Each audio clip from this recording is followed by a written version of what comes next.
The following is an interview with the president of Russia, Vladimir Putin, shot February 6, 2024 at about 7 p.m. in the building behind us, which is, of course, the Kremlin. The interview, as you will see if you watch it, is primarily about the war in progress, the war in Ukraine, how it started, what's happening, and most pressingly, how it might end. One note before you watch. At the beginning of the interview, we asked the most obvious question, which is, why did you do this? Did you feel a threat, an imminent physical threat? And that's your justification. And the answer we got shocked us. Putin went on for a very long time, probably half an hour, about the history of Russia going back to the 8th century. And honestly, we thought this was a filibustering technique and found it annoying and interrupted him several times. And he responded he was annoyed by the interruption. But we concluded in the end, for what it's worth, that it was not a filibustering technique. There was no time limit on the interview. We ended it after more than 2 hours. Instead, what you're about to see seemed to us sincere, whether you agree with it or not. Vladimir Putin believes that Russia has a historic claim to parts of Western Ukraine. So our opinion would be to view it in that light, as a sincere expression of what he thinks. And with that, here it is. Mr. President, thank you. On February 22nd, 2022, you addressed your country in a nationwide address when the conflict in Ukraine started. And you said that you were acting because you had come to the conclusion that the United States, through NATO, might initiate a, quote, surprise attack on our country. And to American ears, that sounds paranoid. Tell us why you believe the United States might strike Russia out of the blue. How did you conclude that? It's not that America, the United States, was going to launch a surprise strike on Russia. I didn't say that. Are we having a talk show or a serious conversation? Here's the quote. Thank you. It's a formidable, serious talk. Because your basic education is in history, as far as I understand. Yes. So if you don't mind, I will take only 30 seconds or 1 minute to give you a short reference to history for giving you a little historical background. Please. Let's look where our relationship with Ukraine started from. Where did Ukraine come from? The Russian state started gathering itself as a centralized statehood, and it is considered to be the year of the establishment of the Russian state in 862, when the townspeople of Novgorod invited a Varangian prince, Rurik, from Scandinavia to reign. In 1862, Russia celebrated the 1000th anniversary of its statehood. And in Novgorod, there is a memorial dedicated to the 1000th anniversary of the country. In 882, Rurik's successor, Prince Oleg, who was actually playing the role of regent at Rurik's young son, because Rurik had died by that time, came to Kiev. He ousted two brothers who apparently had once been members of Rurik's squad. So Russia began to develop with two centers of power, Kiev and Novgorod. The next very significant date in the history of Russia was 988. This was the baptism of Russia, when Prince Vladimir, the great-grandson of Rurik, baptized Russia and adopted Orthodoxy, or Eastern Christianity. From this time, the centralized Russian state began to strengthen. Why? Because of the single territory, integrated economic ties, one and the same language, and, after the baptism of Russia, the same faith and rule of the prince. The centralized Russian state began to take shape. Back in the Middle Ages, Prince Yaroslav the Wise introduced the order of succession to a throne. But after he passed away, it became complicated for various reasons. The throne was passed not directly from father to eldest son, but from the prince who had passed away to his brother, then to his sons in different lines. All this led to the fragmentation and the end of Rus as a single state. There was nothing special about it. The same was happening then in Europe.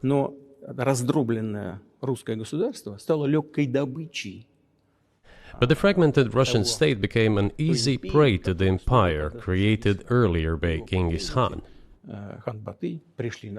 His successors, namely Batu Khan, came to Rus, plundered and ruined nearly all the cities. The southern part, including Kiev, by the way, and some other cities, simply lost independence, while northern cities preserved some of their sovereignty. They had to pay tribute to the horde, but they managed to preserve some part of their sovereignty. And then a unified Russian state began to take shape with its center in Moscow. The southern part of Russian lands, including Kiev, began to gradually gravitate towards another magnet, the center that was emerging in Europe. This was the Grand Duchy of Lithuania.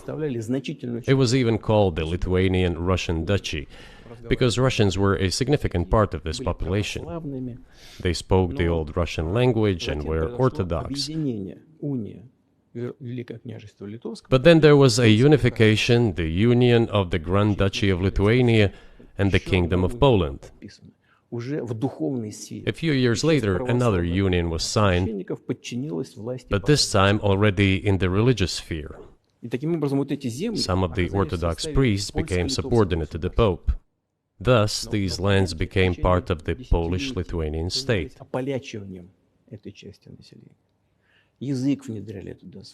During decades, the Poles were engaged in Polonization of this part of the population.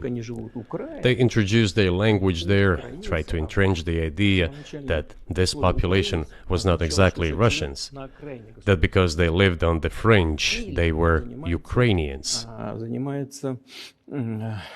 Originally, the word Ukrainian meant that a person was living on the outskirts of the state, along the fringes, or was engaged in a border patrol service. It didn't mean any particular ethnic group. So the Poles were trying to, in every possible way, to colonize this part of the Russian lands, and actually treated it rather harshly, not to say cruelly. All that led to the fact that this part of the Russian lands began to struggle for their rights. They wrote letters to Warsaw demanding that their rights be observed and people be commissioned here, including to Kiev. I beg your pardon, can you tell us what period? I'm losing track of where in history we are. The Polish oppression of Ukraine. It was in the 13th century.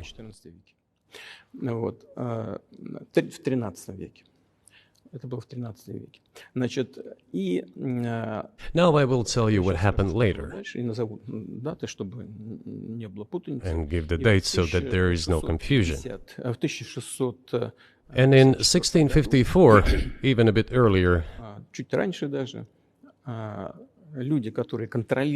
the people who were in control of the authority over that part of the Russian lands addressed Warsaw, I repeat, demanding that they send them to rulers of Russian origin and Orthodox faith.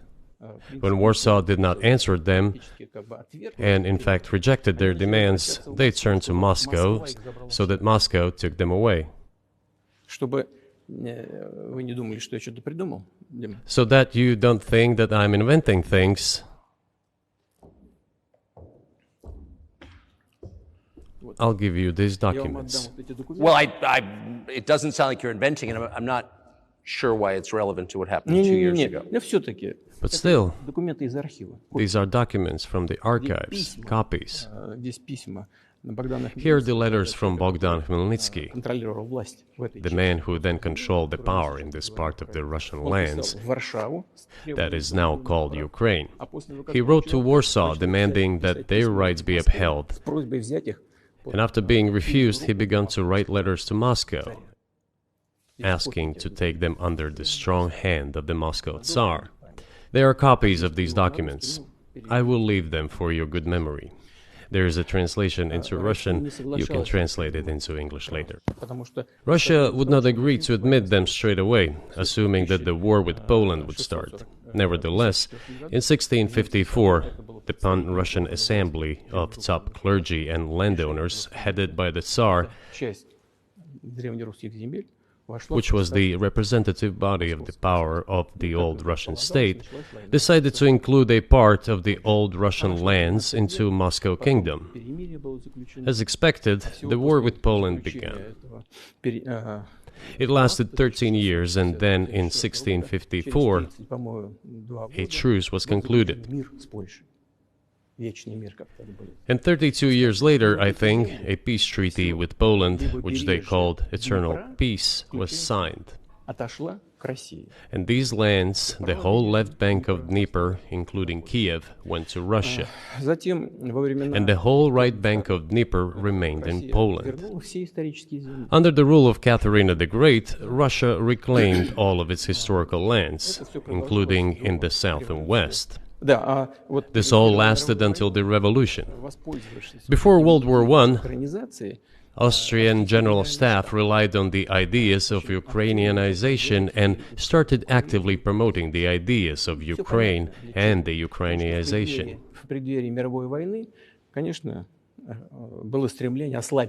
Their motive was obvious. Just before World War I, they wanted to weaken the potential enemy and secure themselves favorable conditions in the border area. So the idea which had emerged in Poland that people residing in that territory were allegedly not really Russians, but rather belonged to a special ethnic group, Ukrainians, started being propagated by the Austrian General Staff. As far back as the 19th century, theorists calling for Ukrainian independence appeared. All those, however, claimed that Ukraine should have a very good relationship with Russia. They insisted on that. After the 1917 revolution, the Bolsheviks sought to restore the statehood, and the civil war began, including the hostilities with Poland. In 1921, peace with Poland was proclaimed, and under that treaty, the right bank of Dnieper River once again was given back to Poland. In 1939, after Poland cooperated with Hitler, it did collaborate with Hitler, you know? Hitler offered Poland peace and a treaty of friendship, an alliance demanding in return that Poland give back to Germany the so-called Danzig corridor, which connected the bulk of Germany with East Prussia and Königsberg.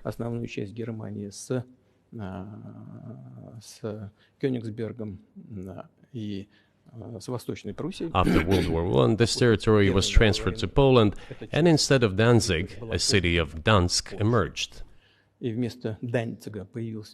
Hitler asked them to give it amicably, but they refused. Of course. Still, they collaborated with Hitler and engaged together in the partitioning of Czechoslovakia. But may I ask you, you're making the case that Ukraine, certainly parts of Ukraine, Eastern Ukraine, is in effect Russia, has been for hundreds of years. Why wouldn't you just take it when you became president 24 years ago? You have nuclear weapons, they don't. If it's actually your land, why did you wait so long? I'll tell you. I'm coming to that. This briefing is coming to an end. It might be boring, but it explains many things. You just don't know how it's relevant. Good. Good. I'm so gratified that you appreciate that. Thank you. So, before World War II, Poland collaborated with Hitler, and although it did not yield to Hitler's demands, it still participated in the partitioning of Czechoslovakia together with Hitler, as the Poles had not given the Danzig corridor to Germany and went too far, pushing Hitler to start World War II by attacking them. Why was it Poland against whom the war started on 1st September 1939? Poland turned out to be uncompromising, and Hitler had nothing to do but start implementing his plans with Poland. By the way, the USSR, I have read some archive documents, behaved very honestly. It asked Poland's permission to transit its troops through the Polish territory to help Czechoslovakia. But the then Polish foreign minister said that if the Soviet planes flew over Poland, they would be downed over the territory of Poland. But that doesn't matter. What matters is that the war began, and Poland fell prey to the policies it had pursued against Czechoslovakia, as under the well-known Molotov-Ribbentrop Pact. Part of the territory, including western Ukraine, was to be given to Russia. Thus, Russia, which was then named the USSR, regained its historical lands. After the victory in the Great Patriotic War, as we call World War II, all those territories were ultimately enshrined as belonging to Russia, to the USSR. As for Poland, it received, apparently in compensation, the lands which had originally been German. The eastern parts of Germany, these are now western lands of Poland. Of course, Poland regained access to the Baltic Sea and Danzig, which was once again given its Polish name. So this was how this situation developed. In 1922, when the USSR was being established, the Bolsheviks started building the USSR and established the Soviet Ukraine, which had never existed before. Right.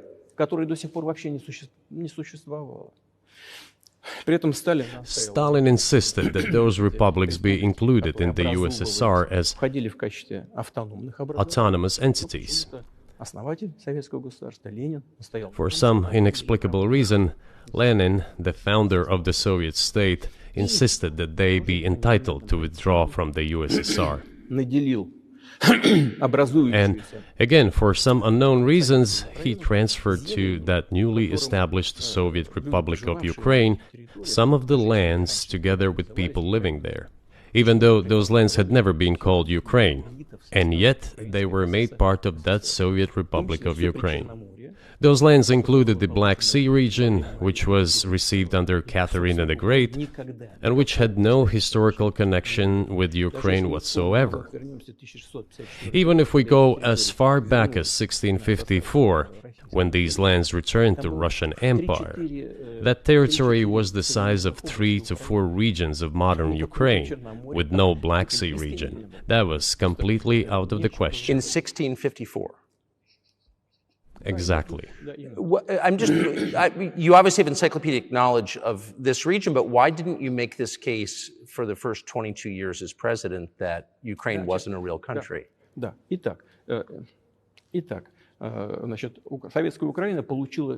The Soviet Union was given a great deal of territory that had never belonged to it, including the Black Sea region.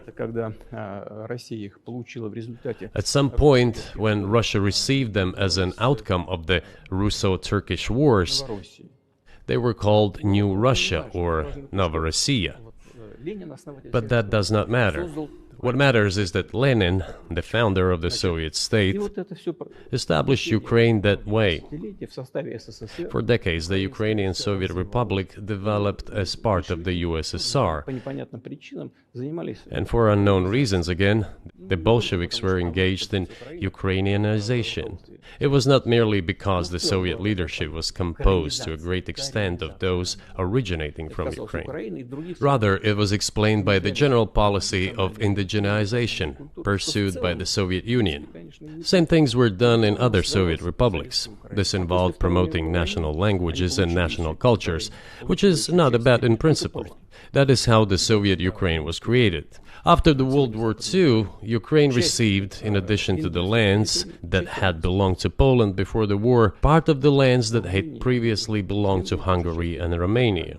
So Romania and Hungary had some of their lands taken away and given to the Soviet Ukraine, and they still remain part of Ukraine. So in this sense, we have every reason to affirm that Ukraine is an artificial state that was shaped at Stalin's will. Do you believe Hungary has a right to take its land back from Ukraine and that other nations have a right to go back to their 1654 borders?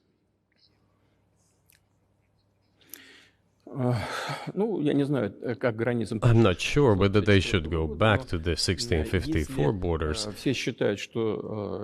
But given Stalin's time, so-called Stalin's regime, which, as many claim, saw numerous violations of human rights and violations of the rights of other states,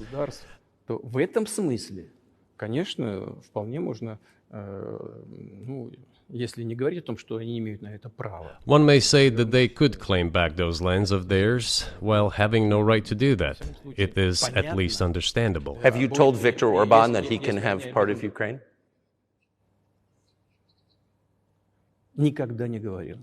Never.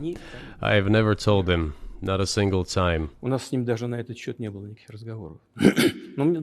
have not even had any conversation on that, but I actually know for sure that Hungarians who live there wanted to get back to their historical land. Moreover, I would like to share a very interesting story with you. I digress, it's a personal one. Somewhere in the early 80s, I went on a road trip in a car from then Leningrad across the Soviet Union through Kiev. Made a stop in Kiev and then went to western Ukraine. I went to the town of Beregovoye, and all the names of towns and villages there were in Russian and in a language I did not understand, in Hungarian. In Russian and in Hungarian. Not in Ukrainian, in Russian and in Hungarian. I was driving through some kind of village and there were men sitting next to the houses and they were wearing black three-piece suits and black cylinder hats. I asked, are they some kind of entertainers? I was told, no, they were not entertainers, they're Hungarians. I said, what are they doing here? What do you mean? This is their land, they live here. This was during the Soviet time in the 1980s. They preserved the Hungarian language, Hungarian names, and all their national costumes. They are Hungarians and they feel themselves to be Hungarians. And of course, when now there is an infringement. Well, that is, and there's a lot of that, though. I think many nations are upset about Transylvania as well, as you obviously know. But many nations feel frustrated by the redrawn borders of the wars of the 20th century. And wars going back 1,000 years, the ones that you mentioned. But the fact is that you didn't make this case in public until 2 years ago, February. And in the case that you made, which I read today, you explain at great length that you felt a physical threat from the West in NATO, including potentially a nuclear threat. And that's what got you to move. Is that a fair characterization of what you said?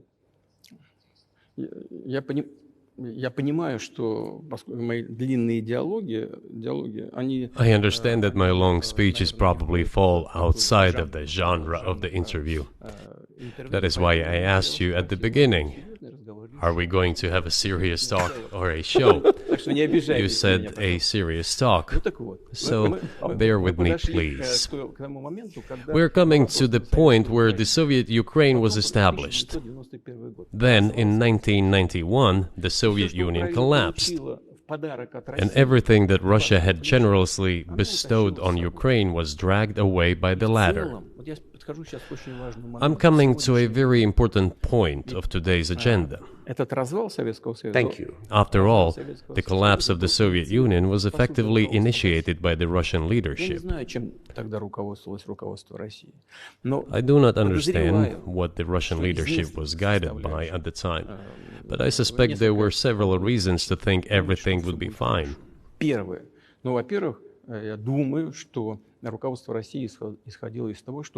First, I think that then Russian leadership believed that the fundamentals of the relationship between Russia and Ukraine were, in fact, a common language. More than 90% of the population there spoke Russian.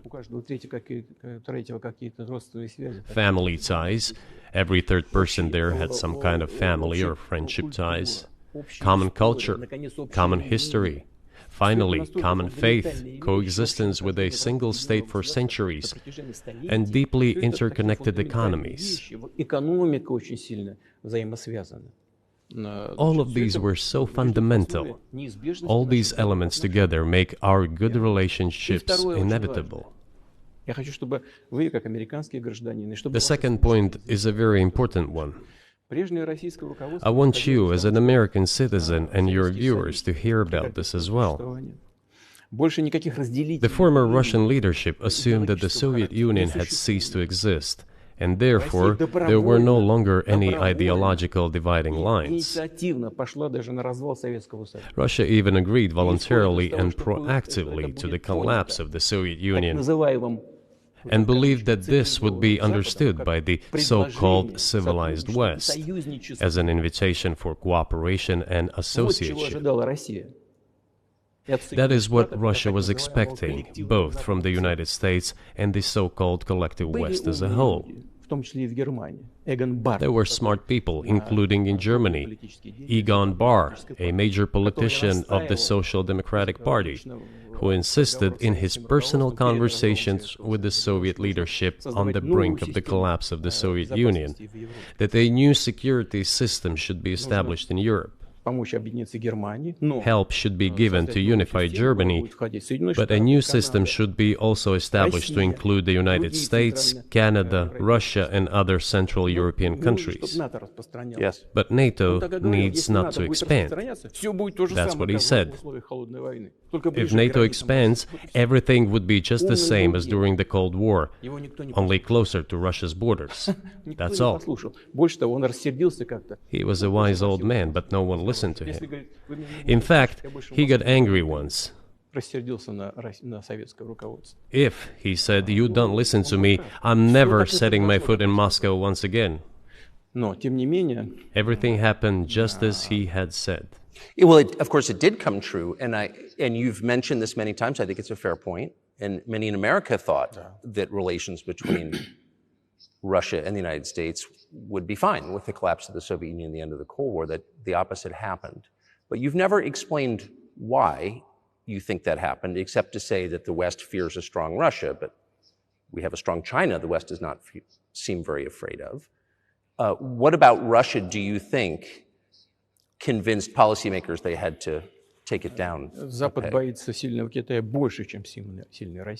West is afraid of strong China more than it fears a strong Russia, because Russia has 150 million people and China has 1.5 billion population, and its economy is growing by leaps and bounds, or 5% a year. It used to be even more. But that's enough for China.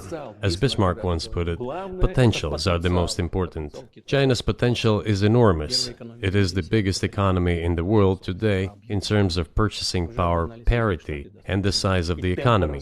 It has already overtaken the United States quite a long time ago, and it is growing at a rapid clip. Let's not talk about who is afraid of whom. Let's not reason in such terms. And let's get into the fact that after 1991, when Russia expected that it would be welcomed into the brotherly family of civilized nations, nothing like this happened. You tricked us. I don't mean you personally when I say you. Of course, I'm talking about the United States. The promise was that NATO would not expand eastward, but it happened 5 times. There were 5 waves of expansion. We tolerated all that. We were trying to persuade them. We were saying, please don't. We are as bourgeois now as you are. We are market economy and there is no communist party power. Let's negotiate. Moreover, I have also said this publicly before. There was a moment when a certain rift started growing between us. Before that, Yeltsin came to the United States. Remember, he spoke in Congress and said the good words, God bless America. Everything he said were signals. Let us in. Remember the developments in Yugoslavia before the Yeltsin was lavished with praise? As soon as the developments in Yugoslavia started, he raised his voice in support of Serbs, and we couldn't but raise our voices for Serbs in their defense. I understand that there were complex processes underway there, I do, but Russia could not help raising its voice in support of Serbs, because Serbs are also a special and close to us nation, with Orthodox culture and so on. It's a nation that has suffered so much for generations. Well, regardless, what is important is that Yeltsin expressed his support. What did the United States do? In violation of international law and the UN Charter, it started bombing Belgrade. It was the United States that let the genie out of the bottle. Moreover, when Russia protested and expressed its resentment, what was said? The UN Charter and international law have become obsolete. Now everyone invokes international law, but at that time they started saying that everything was outdated. Everything had to be changed. Indeed, some things need to be changed, as the balance of power has changed. It's true, but not in this manner. Yeltsin was immediately dragged through the mud, accused of alcoholism, of understanding nothing, of knowing nothing. He understood everything, I assure you. Well, I became president in 2000. I thought, okay, the Yugoslav issue is over, but we should try to restore relations. Let's reopen the door that Russia had tried to go through.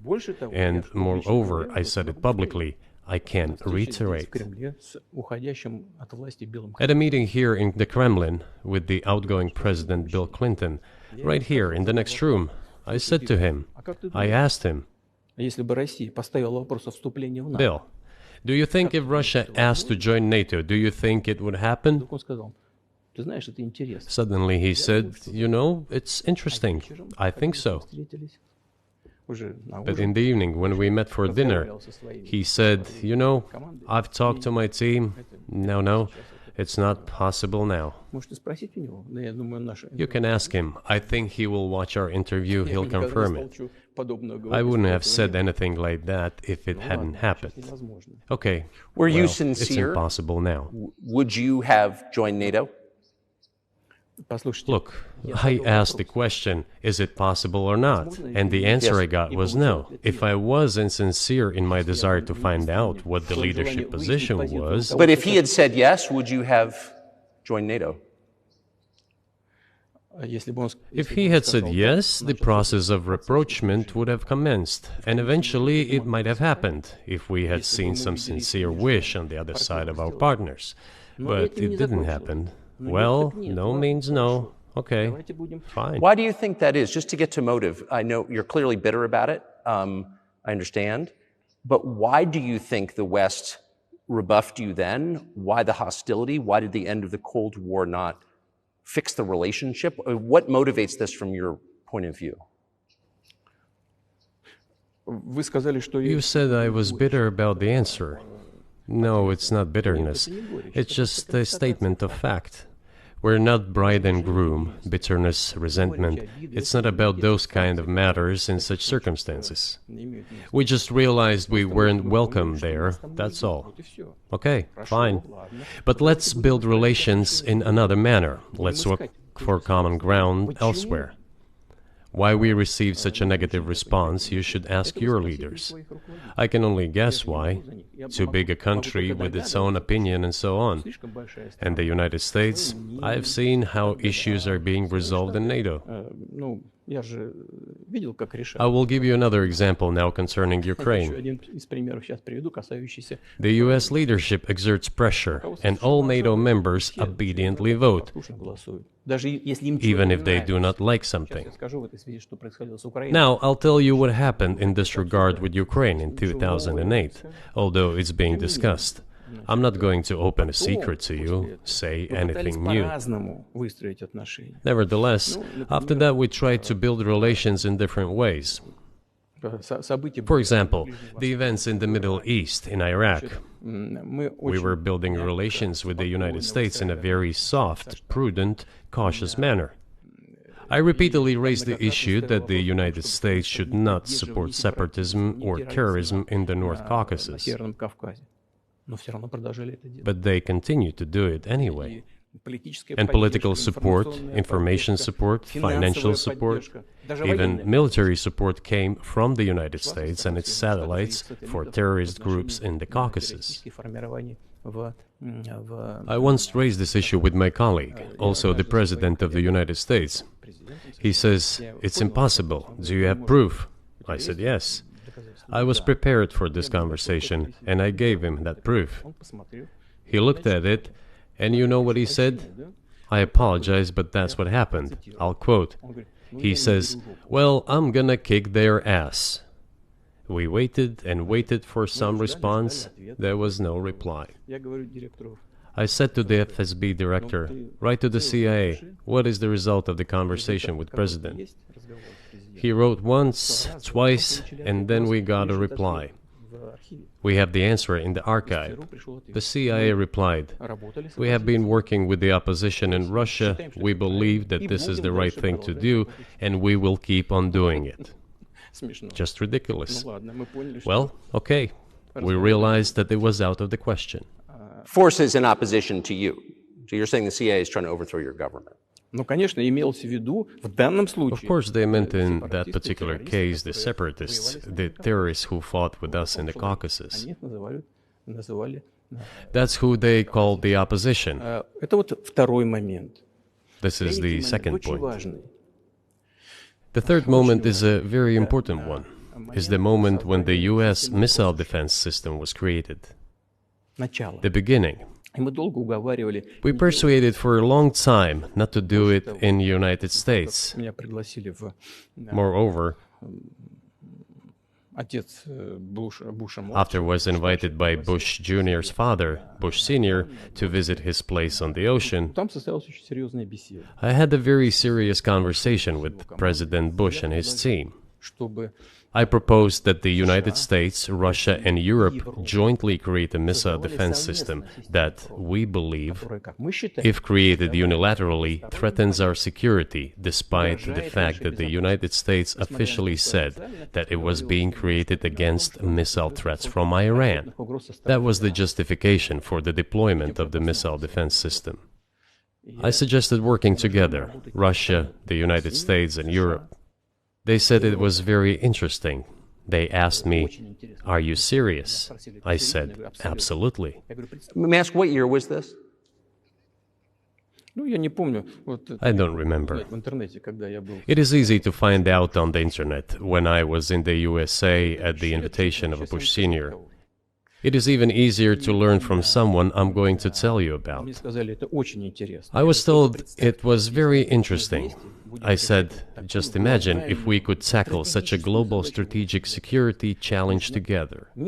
The world will change. We'll probably have disputes, probably economic and even political ones, but we could drastically change the situation in the world. He says yes, and asks, "Are you serious?" I said, "Of course. We need to think about it," I'm told. I said, "Go ahead, please." Then Secretary of Defense Gates, former Director of CIA, and Secretary of State Rice came in here, in this cabinet, right here at this table. They sat on this table. Me, the Foreign Minister, the Russian Defense Minister on that side. They said to me, "Yes, we have thought about it. We agree." I said, "Thank God, great, but with some exceptions." So twice you've described U.S. presidents making decisions and then being undercut by their agency heads.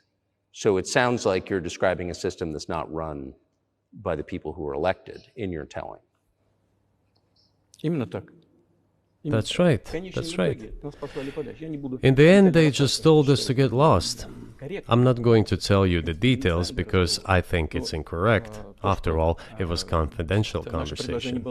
But our proposal was declined. That's a fact. It was right then when I said, "Look, but then we will be forced to take countermeasures. We will create such strike systems that will certainly overcome missile defense systems." The answer was, "We're not doing this against you, and you do what you want," assuming that it is not against us, not against the United States. I said, "Okay." Very well. That's the way it went. And we created hypersonic systems with intercontinental range, and we continue to develop them. We are now ahead of everyone, the United States and the other countries, in terms of the development of hypersonic strike systems, and we are improving them every day. But it wasn't us.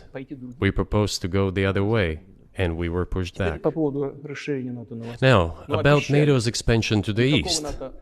Well, we were promised no NATO to the east, not an inch to the east, as we were told. And then what? They said, well, it's not enshrined on paper, so we'll expand. So there were 5 waves of expansion, the Baltic states, the whole of Eastern Europe, and so on. And now I come to the main thing. They have come to the Ukraine, ultimately. In 2008, at the summit in Bucharest, they declared that the doors for Ukraine and Georgia to join NATO were open. Now about how decisions are made there. Germany, France seem to be against it, as well as some other European countries. But then, as it turned out later, President Bush, and he's such a tough guy, a tough politician, as I was told later, he exerted pressure on us and we had to agree. It's ridiculous, it's like kindergarten. Where are the guarantees? What kindergarten is this? What kind of people are these? Who are they? You see, they were pressed, they agreed. And then they say, Ukraine won't be in the NATO, you know? I say, I don't know. I know you agreed in 2008. Why won't you agree in the future? Well, they pressed us then. I say, why won't they press you tomorrow? And you'll agree again. Well, it's nonsensical. Who's there to talk to? I just don't understand. We're ready to talk. But with whom? Where are the guarantees? None. So they started to develop the territory of Ukraine. Whatever is there, I have told you the background, how this territory developed, what kind of relations there were with Russia. Every second or third person there has always had some ties with Russia. And during the elections, in already independent, sovereign Ukraine, which gained its independence as a result of the Declaration of Independence, and by the way, it says that Ukraine is a neutral state, and in 2008, suddenly the doors or gates to NATO were open to it. Oh, come on. This is not how we agreed. Now, all the presidents that have come to power in Ukraine, they relied on electorate with a good attitude to Russia in one way or the other.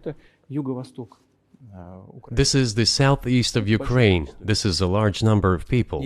And it was very difficult to dissuade this electorate, which had a positive attitude towards Russia. Viktor Yanukovych came to power, and how? The first time he won after President Kuchma, they organized a third round, which is not provided for in the constitution of Ukraine. This is a coup d'etat. Just imagine, someone in the United States wouldn't like the outcome. In 2014? Before that. No, this was before that. After President Kuchma, Viktor Yanukovych won the elections. However, his opponents did not recognize that victory. The US supported the opposition, and the third round was scheduled. What is this? This is a coup. The US supported it, and the winner of the third round came to power. Imagine if in the US something was not to someone's liking, and the third round of election, which the US Constitution does not provide for, was organized. Nonetheless, it was done in Ukraine. Okay, Viktor Yushchenko, who was considered a pro-Western politician, came to power. Fine, we have built relations with him as well. He came to Moscow with visits. We visited Kiev. I visited too. We met in an informal setting. If he's pro-Western, so be it. It's fine. Let people do their job. The situation should have developed inside the independent Ukraine itself. As a result of Kuchma's leadership, things got worse and Viktor Yanukovych came to power after all. Maybe he wasn't the best president and politician, I don't know. I don't want to give assessments. However, the issue of the association with the EU came up. We have always been lenient to this. Suit yourself. But when we read through the Treaty of Association, it turned out to be a problem for us, since we had a free trade zone and open customs borders with Ukraine, which under this association had to open its borders for Europe, which would have led to flooding of our market. We said, no, this is not going to work. We shall close our borders with Ukraine then. The customs borders, that is. Yanukovych started to calculate how much Ukraine was going to gain, how much to lose, and said to his European partners, I need more time to think before signing. The moment he said that, the opposition began to take destructive steps which were supported by the West. It all came down to Maidan and a coup in Ukraine. So he did more trade with Russia than with the EU. Ukraine did. Of course. It's not even the matter of trade volume, although for the most part it is. It is the matter of cooperation ties, which the entire Ukrainian economy was based on. The cooperation ties between the enterprises were very close since the times of the Soviet Union. One enterprise there used to produce components to be assembled both in Russia and Ukraine and vice versa. They used to be very close ties. A coup d'etat was committed, although I shall not delve into details now, as I find doing it inappropriate, the US told us. Calm Yanukovych down, and we will calm the opposition. Let the situation unfold in the scenario of a political settlement. We said, all right, agreed, let's do it this way. As the Americans requested, Yanukovych did use neither the armed forces nor the police, yet the armed opposition committed a coup in Kiev. What is that supposed to mean? Who do you think you are? I wanted to ask the then US leadership. With the backing of whom? With the backing of CIA, of course. The organization you wanted to join back in the day, as I understand. We should thank God they didn't let you in. Although, it is a serious organization. I understand. My former vis-a-vis in the sense that I served in the first main directorate, Soviet Union's intelligence service. They have always been our opponents. A job is a job. Technically, they did everything right. They achieved their goal of changing the government. However, from political standpoint, it was a colossal mistake. Surely it was political leadership's miscalculation. They should have seen what it would evolve into. So, in 2008, the doors of NATO were opened for Ukraine. In 2014, there was a coup. They started persecuting those who did not accept the coup, and it was indeed a coup. They created a threat to Crimea, which we had to take under our protection. They launched a war in Donbass in 2014 with the use of aircraft and artillery against civilians. This is when it all started. There is a video of aircraft attacking Donetsk from above. They launched a large-scale military operation, then another one. When they failed, they started to prepare the next one. All this against the background of military development of this territory and opening of NATO's doors. How could we not express concern over what was happening? From our side, this would have been a culpable negligence. That's what it would have been. It's just that the US political leadership pushed us to the line we could not cross, because doing so could have ruined Russia itself. Besides, we could not leave our brothers in faith, in fact, a part of Russian people, in the face of this war machine. But that was 8 years before the current conflict started. So what was the trigger for you? What was the moment where you decided you had to do this?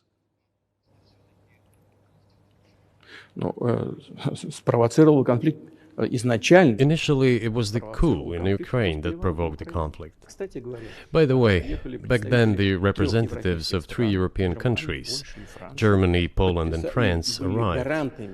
They were the guarantors of the signed agreement between the government of Yanukovych and the opposition. They signed it as guarantors.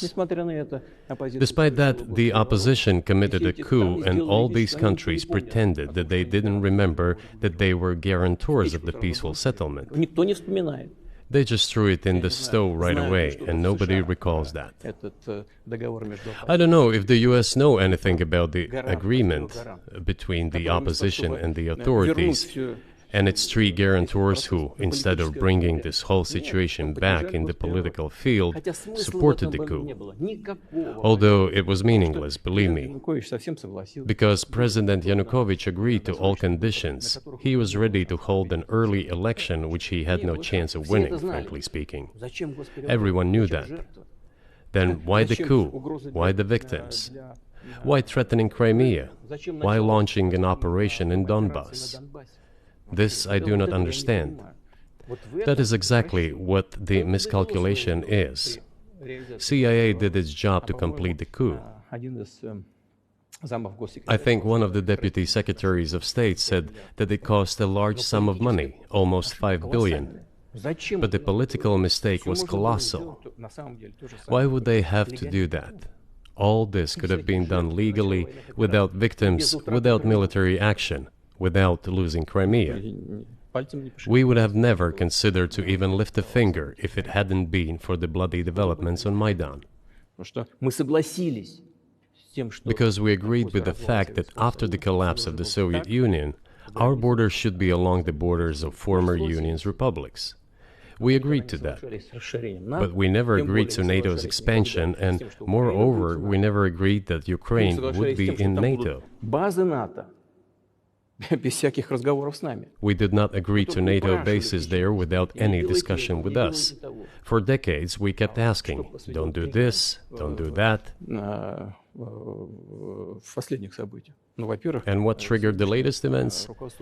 Firstly, the current Ukrainian leadership declared that it would not implement the Minsk agreements, which had been signed, as you know, after the events of 2014 in Minsk, where the plan of peaceful settlement in Donbass was set forth. But no, the current Ukrainian leadership, foreign minister, all other officials, and then president himself said that they don't like anything about the Minsk agreements. In other words, they were not going to implement it. A year or a year and a half ago, former leaders of Germany and France said openly to the whole world that they indeed signed the Minsk agreements, but they never intended to implement them. They simply led us by the nose. Was there anyone for you to talk to? Did you call a U.S. President, Secretary of State and say, if you keep militarizing Ukraine with NATO forces, we're going to act?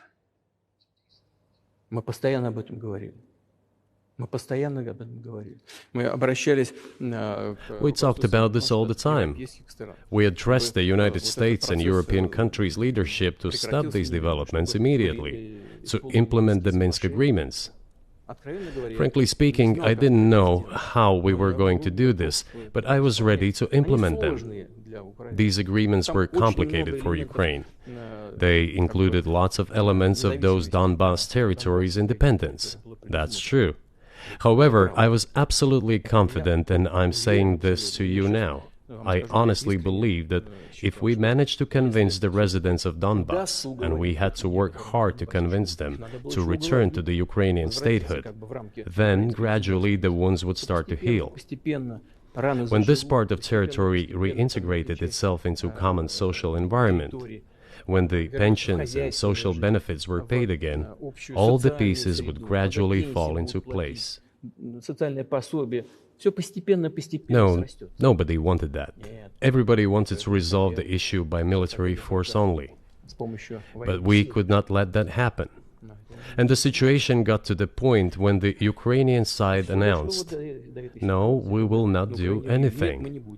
They also started preparing for military action. It was they who started the war in 2014. Our goal is to stop this war. And we did not start this war in 2022. This is an attempt to stop it. Do you think you've stopped it now? I mean, have you achieved your aims? No, we haven't achieved our aims yet, because one of them is denazification. This means the prohibition of all kinds of neo-Nazi movements. This is one of the problems that we discussed during the negotiation process, which ended in Istanbul early this year. And it was not our initiative, because we were told by the Europeans, in particular, that it was necessary to create conditions for the final signing of the documents. My counterparts in France and Germany said, "How can you imagine them signing a treaty with a gun to their heads? The troops should be pulled back from Kiev." I said, "All right." We withdrew the troops from Kiev. As soon as we pulled back our troops from Kiev, our Ukrainian negotiators immediately threw all our agreements reached in Istanbul into the bin and got prepared for a long-standing armed confrontation with the help of the United States and its satellites in Europe. That is how the situation has developed, and that is how it looks now. But what is, pardon my ignorance, what is denazification? What would that mean? What is... Да, вот я как раз хочу сейчас об этом сказать. Это очень важный вопрос. Денацификация. That is what I want to talk about right now. It is a very important issue. Denazification. After gaining independence, Ukraine began to search, as some Western analysts say, its identity.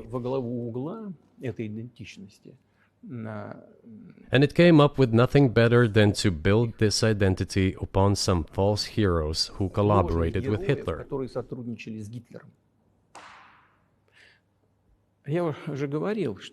I have already said that in the early 19th century, when the theorists of independence and sovereignty of Ukraine appeared, they assumed that an independent Ukraine should have very good relations with Russia. But due to the historical development, those territories were part of the Polish-Lithuanian Commonwealth. Poland, where Ukrainians were persecuted and treated quite brutally, as well as were subject to cruel behavior. There were also attempts to destroy their identity. All this remained in the memory of the people. When World War II broke out, part of this extremely nationalist elite collaborated with Hitler, believing that he would bring them freedom. The German troops, even the SS troops, made Hitler's collaborators do the dirtiest work of exterminating the Polish and Jewish population. Hence this brutal massacre of the Polish and Jewish population, as well as the Russian population too.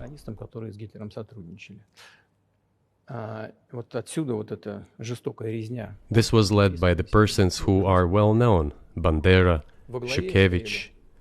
It was those people who were made national heroes. That is the problem.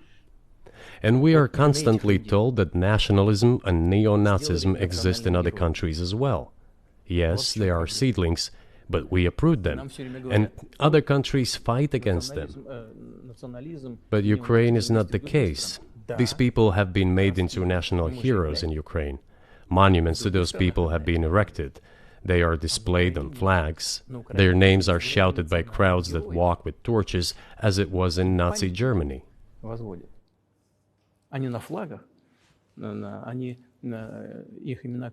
These were people who exterminated Poles, Jews, and Russians. It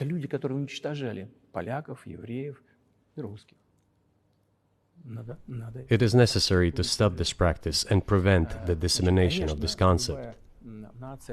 I say that Ukrainians are part of the one Russian people. They say, no, we are a separate people. Okay, fine. If they consider themselves a separate people, they have the right to do so, but not on the basis of Nazism, the Nazi ideology. Would you be satisfied with the territory that you have now? Нет, закончим. Вы же задали вопрос по неонацизму. денацификации. I will finish answering the question. You just asked a question about neo-Nazism and denazification. Замалчивается на Западе. Look, the president of Ukraine visited Canada. The story is well known, but being silenced in the Western countries. Спикер парламента. The Canadian Parliament introduced a man who, as the Speaker of the Parliament said, fought against the Russians during the World War II. Well, who fought against the Russians during the World War II? Hitler and his accomplices. It turned out that this man served in the SS troops. He personally killed Russians, Poles, and Jews. The SS troops consisted of Ukrainian nationalists who did this dirty work. The president of Ukraine stood up with the entire Parliament of Canada and applauded this man. How can this be imagined? The president of Ukraine himself, by the way, is a Jew by nationality.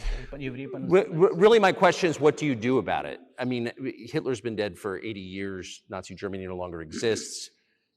And so, true. And so, I think what you're saying is you want to extinguish or at least control Ukrainian nationalism. But how? How do you do that? Вот послушайте меня. Ваш вопрос очень тонкий. Listen to me. Your question is very subtle, and I can tell you what I think. Do not take offense. Of course. Он, казалось бы, тонкий, он очень противный, этот вопрос. This question appears to be subtle. It is quite pesky. Значит, You say Hitler has been dead for so many years, 80 years. But his example lives on. People who exterminated Jews, Russians, and Poles are alive. And the president, the current president of today's Ukraine, applauds him in the Canadian Parliament, gives a standing ovation. Can we say that we have completely uprooted this ideology if what we see is happening today? That is what denazification is in our understanding. We have to get rid of those people who maintain this concept and support this practice and try to preserve it. That is what denazification is. That is what we mean. Right. My question was a little more specific. It was, of course, not a defense of Nazis, neo or otherwise. It was a practical question. You don't control the entire country. You don't control Kiev. You don't seem like you want to. So how do you eliminate a culture or an ideology or feelings or a view of history in a country that you don't control? What do you do about that? А вы знаете, как вам не покажется странным, в ходе переговоров в Стамбуле... You know, as strange as it may seem to you, during the negotiations in Istanbul, we did agree that we have it all in writing. Neo-Nazism would not be cultivated in Ukraine, including that it would be prohibited at the legislative level. Mr. Carlson, we agreed on that. This, it turns out, can be done during the negotiation process. And there's nothing humiliating for Ukraine as a modern civilized state. Is any state allowed to promote Nazism? It is not, is it? That is it. Will there be talks, and why haven't there been talks about resolving the conflict in Ukraine, peace talks? Они были, они дошли до очень высокой стадии согласования позиций, сложно. They have been. They reached a very high stage of coordination of positions in a complex process, but still they were almost finalized. But after we withdrew our troops from Kiev, as I have already said, the other side threw away all these agreements and obeyed the instructions of Western countries, European countries, and the United States to fight Russia to the bitter end. Moreover, the president of Ukraine has legislated a ban on negotiating with Russia. He signed a decree forbidding everyone to negotiate with Russia. But how are we going to negotiate if he forbade himself and everyone to do this? We know that he is putting forward some ideas about this settlement, but in order to agree on something, we need to have a dialogue. Is that not right? Well, but you wouldn't be speaking to the Ukrainian president, you'd be speaking to the American president. When was the last time you spoke to Joe Biden? I cannot remember when I talked to him. I do not remember. We can look it up. You don't remember? No. Why? Do I have to remember everything? I have my own things to do. We have domestic political affairs. Well, he's funding the war that you're fighting, so I would think that would be memorable. Well, yes, he funds, but I talked to him before the special military operation, of course. And I said to him then, by the way, I will not go into details, I never do, but I said to him then, I believe that you are making a huge mistake of historic proportions by supporting everything that is happening there, in Ukraine, by pushing Russia away. I told him repeatedly, by the way. I think that would be correct if I stop here. What did he say? Ask him, please. It is easier for you. You are a citizen of the United States. Go and ask him. It is not appropriate for me to comment on our conversation. But you haven't spoken to him since before February of 2022?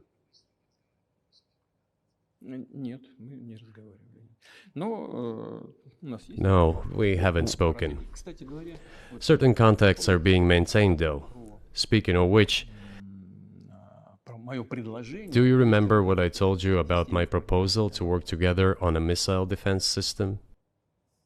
Yes. You can ask all of them. All of them are safe and sound, thank God.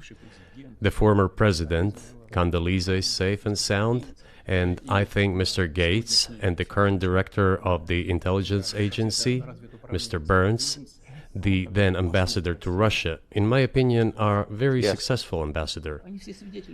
They were all witnesses to these conversations. Ask them.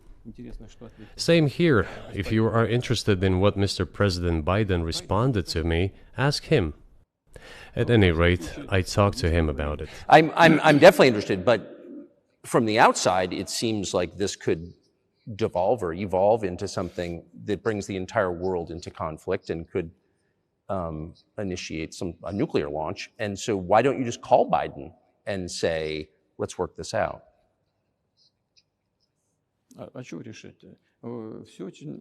What's there to work out? It's very simple.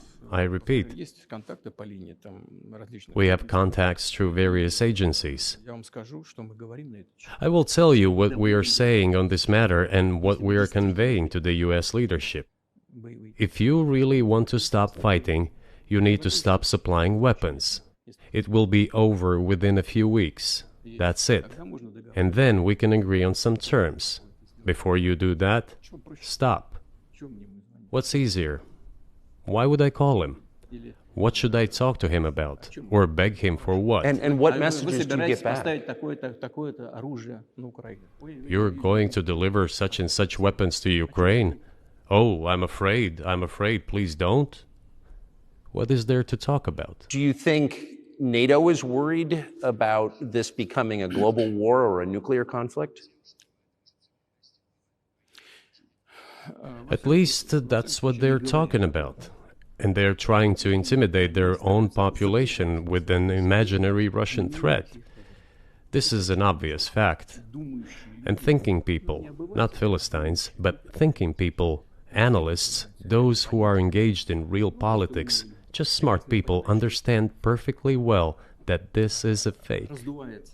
They're trying to fuel the Russian threat. The threat I think you're referring to is a Russian invasion of Poland, Latvia, expansionist behavior. Can you imagine a scenario where you sent Russian troops to Poland?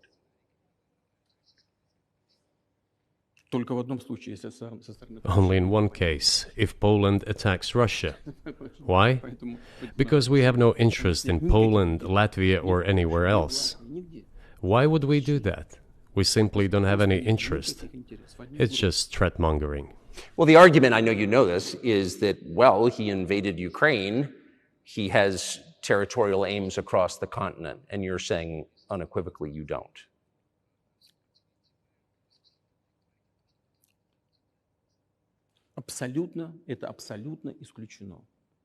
It is absolutely out of the question.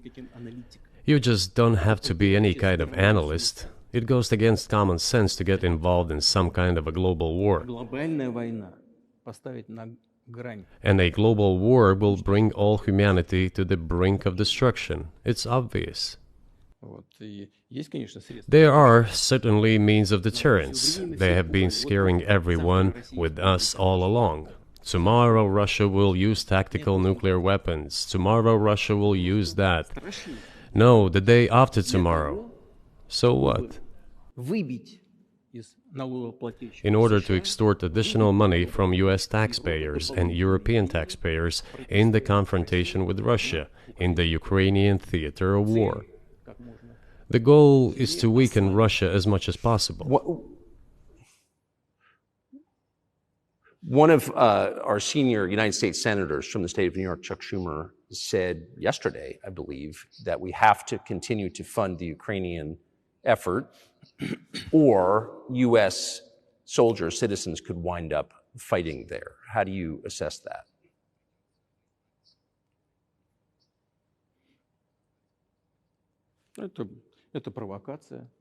This is a provocation, and a cheap provocation at that. I do not understand why American soldiers should fight in Ukraine. There are mercenaries from the United States there.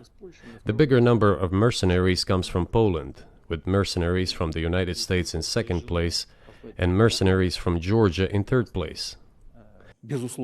Well, if somebody has the desire to send regular troops, that would certainly bring humanity to the brink of very serious global conflict.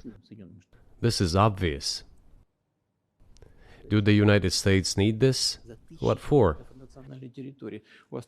Thousands of miles away from your national territory. Don't you have anything better to do? You have issues on the border, issues with migration, issues with the national debt, more than $33 trillion. You have nothing better to do, so you should fight in Ukraine? Wouldn't it be better to negotiate with Russia? Make an agreement, already understanding the situation that is developing today, realizing that Russia will fight for its interests to the end?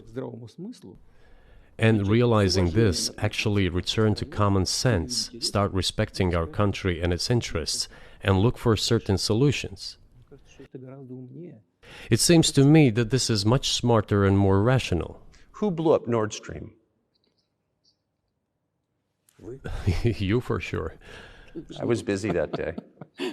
Nate, do you have I did not blow up Nord Stream. Thank you, though. You personally may have an alibi, but the CIA has no such alibi.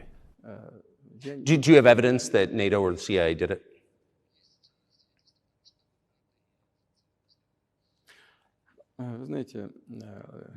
You know, I won't get into details, but people always say in such cases, look for someone who is interested. But in this case, we should not only look for someone who is interested, but also for someone who has capabilities. Because there may be many people interested, but not all of them are capable of sinking to the bottom of the Baltic Sea and carrying out this explosion. These two components should be connected.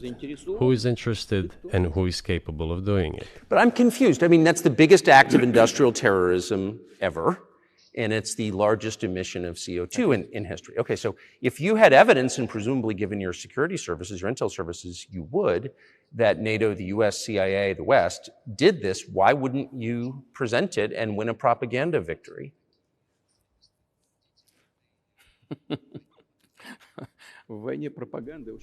In the war of propaganda, it is very difficult to defeat the United States, because the United States controls all the world's media and many European media. The ultimate beneficiary of the biggest European media are American financial institutions. Don't you know that? So it is possible to get involved in this work, but it is cost prohibitive, so to speak.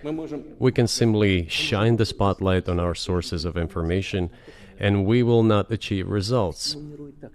It is clear to the whole world what happened, and even American analysts talk about it directly. It's true. Yes, but here's a question you may be able to answer. You worked in Germany, famously. The Germans clearly know that their NATO partner did this, and it damaged their economy greatly. It may never recover. Why are they being silent about it? That's very confusing to me. Why wouldn't the Germans say something about it? Ну, меня это тоже удивляет. This also confuses me. But today's German leadership is guided by the interests of the collective West rather than its national interests. Otherwise, it is difficult to explain the logic of their action or inaction. After all, it is not only about Nord Stream 1, which was blown up, and the Nord Stream 2 was damaged. But one pipe is safe and sound, and gas can be supplied to Europe through it. But Germany does not open it. We are ready, please. There's another route through Poland, called Yamal Europe, which also allows for large flow. Poland has closed it, but Poland packs from the German hand. It receives money from the pan-European funds, and Germany is the main donor to these pan-European funds. Germany feeds Poland to a certain extent, and they close their route to Germany. Why? I don't understand. Ukraine, to which the Germans supply weapons and give money. Germany is the second sponsor of the United States in terms of financial aid to Ukraine. There are two gas routes through Ukraine. They simply closed one route, the Ukrainians. Open the second route and please get gas from Russia. They do not open it. Why don't the Germans say, look guys, we give you money and weapons, open up the valve, please, let the gas from Russia pass through for us. We're buying liquefied gas at exorbitant prices in Europe, which brings the level of our competitiveness and economy in general down to zero. Do you want us to give you money? Let us have the decent existence. Make money for our economy, because this is where the money we give you comes from. They refuse to do so. Why? Ask them. That is what is like in their heads. Those are highly incompetent people.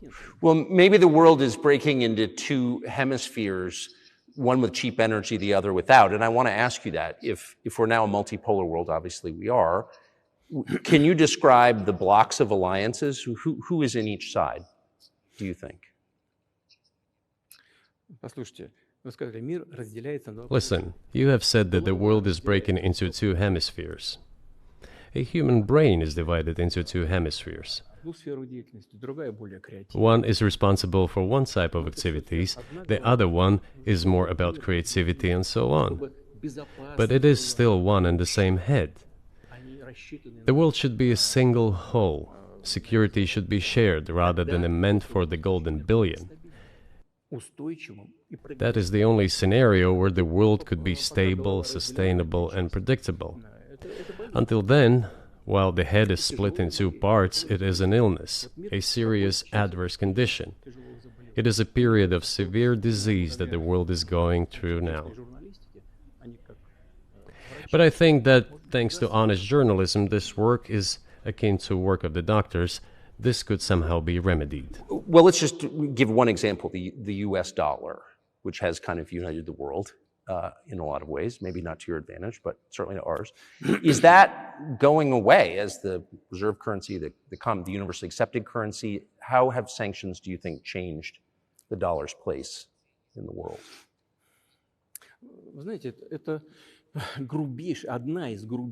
You know, to use the dollar as a tool of foreign policy struggle is one of the biggest strategic mistakes made by the US political leadership.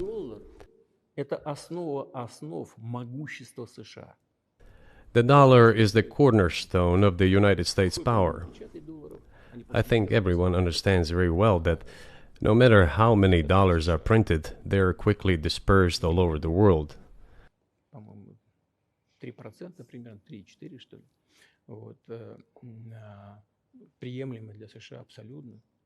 Inflation in the United States is minimal. It's about 3 or 3.4%, which is, I think, totally acceptable for the US. But they won't stop printing. What does the debt of $33 trillion tell us about? It is about the emission.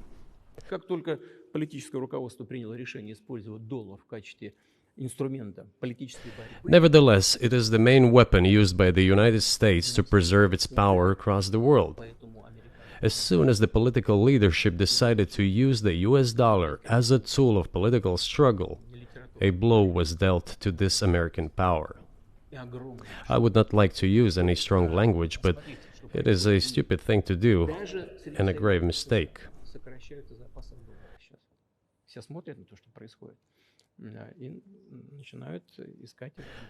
Look at what is going on in the world. Even the United States allies are now downsizing their dollar reserves. Seeing this, everyone starts looking for ways to protect themselves. But the fact that the United States applies restrictive measures to certain countries, such as placing restrictions on transactions, freezing assets, etc., causes grave concern and sends a signal to the whole world. What did we have here? Until 2022, about 80% of Russian foreign trade transactions were made in US dollars and euros.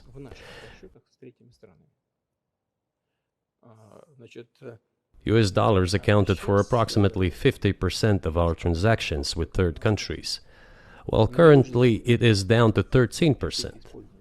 It wasn't us who banned the use of the US dollar.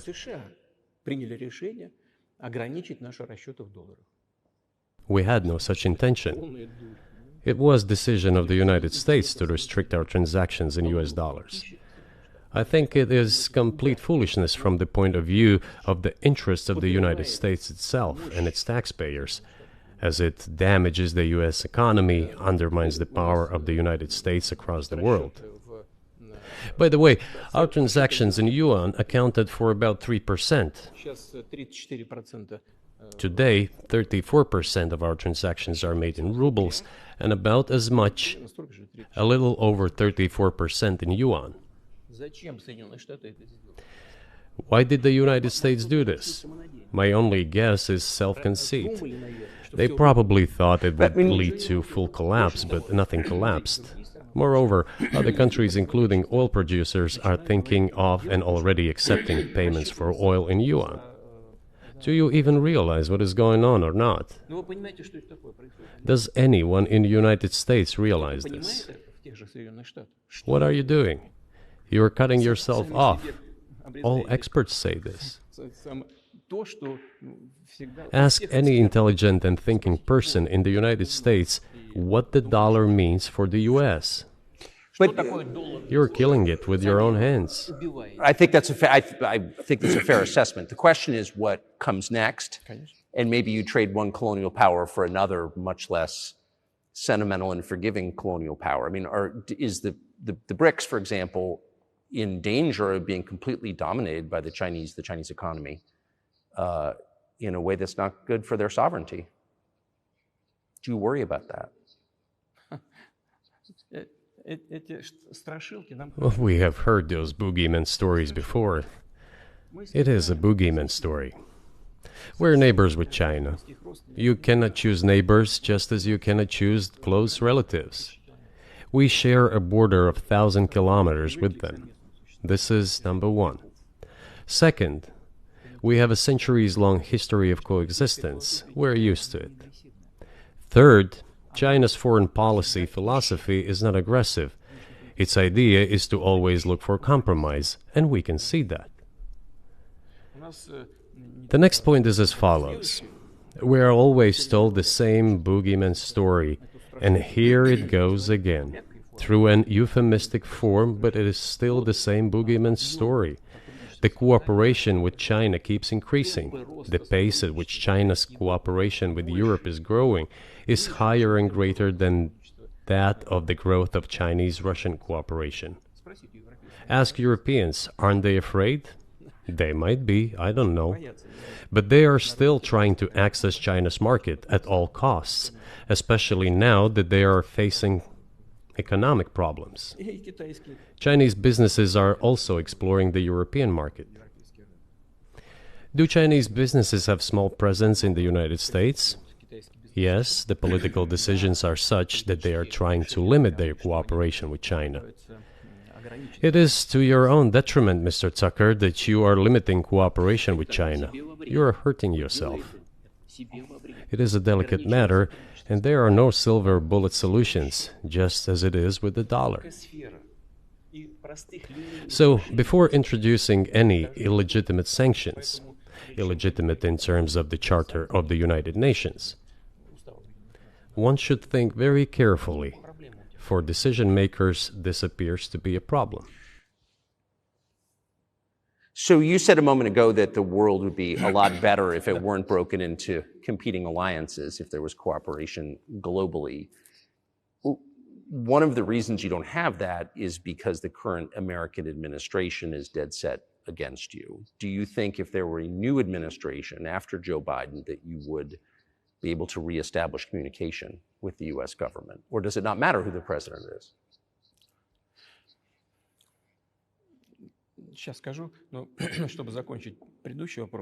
I will tell you, but let me finish the previous thought.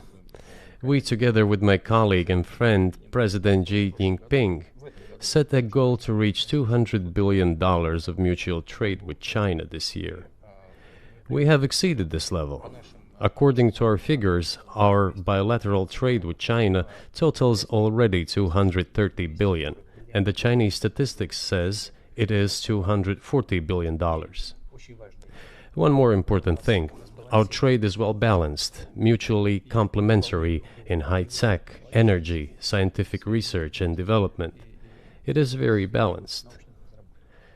As for BRICS, where Russia took over the presidency this year, the BRICS countries are, by and large, developing very rapidly. Look, if memory serves me right, back in 1992, the share of the G7 countries in the world economy amounted to 47%, whereas in 2022 it was down to, I think, a little over 30%. The BRICS countries accounted for only 16% in 1992, but now their share is greater than that of the G7. It has nothing to do with the events in Ukraine. This is due to the trends of global development and world economy, as I mentioned just now. And this is inevitable. This will keep happening. It is like the rise of the sun. You cannot prevent the sun from rising. You have to adapt to it. How do the United States adapt? With the help of force, sanctions, pressure, bombings, and use of armed forces. This is about self-conceit. Your political establishment does not understand that the world is changing under objective circumstances. And in order to preserve your level, even if someone aspires, pardon me, to the level of dominance, you have to make the right decisions in a competent and timely manner. Such brutal actions, including with regard to Russia and, say, other countries, are counterproductive. This is an obvious fact. It has already become evident. You just asked me if another leader comes and changes something. It is not about the leader. It is not about the personality of a particular person. I had a very good relationship with, say, Bush. I know that in the United States, he was portrayed as some kind of a country boy who does not understand much. I assure you that this is not the case. I think he made a lot of mistakes with regard to Russia, too. I told you about 2008 and the decision in Bucharest to open the NATO's doors for Ukraine and so on. That happened during his presidency. He actually exercised pressure on the Europeans. But in general, on a personal human level, I had a very good relationship with him. He was no worse than any other American or Russian or European politician. I assure you, he understood what he was doing as well as others. I had such personal relationship with Trump as well. It is not about the personality of the leader, it is about the elite's mindset. If the idea of domination at any cost, based also on forceful actions, dominates the American society, nothing will change. It will only get worse. But if, in the end, one comes to the awareness that the world has been changing due to the objective circumstances, and that one should be able to adapt to them in time, using the advantages that the US still has today, then perhaps something may change. Look, China's economy has become the first economy in the world in purchasing power parity. In terms of volume, it overtook the US a long time ago. The USA comes second, then India, 1.5 billion people, and then Japan, with Russia in the fifth place. Russia was the first economy in Europe last year, despite all the sanctions and restrictions. Is it normal from your point of view? Sanctions, restrictions, impossibility of payments in dollars, being cut off from SWIFT services, sanctions against our ships carrying oil, sanctions against airplanes, sanctions in everything, everywhere. The largest number of sanctions in the world which are applied against Russia. And we have become Europe's first economy during this time. The tools that US uses don't work. Well, one has to think about what to do. If this realization comes to the ruling elites, then yes, then the first person of the state will act in anticipation of what the voters and the people who make decisions at various levels expect from this person. Then maybe something will change. But you're describing two different systems. You say that the leader acts in the interest of the voters, but you also say these decisions are not made by the leader, they're made by the ruling classes. You've run this country for so long, you've known all these American presidents. What are those power centers in the United States, do you think? Like, who actually makes the decisions?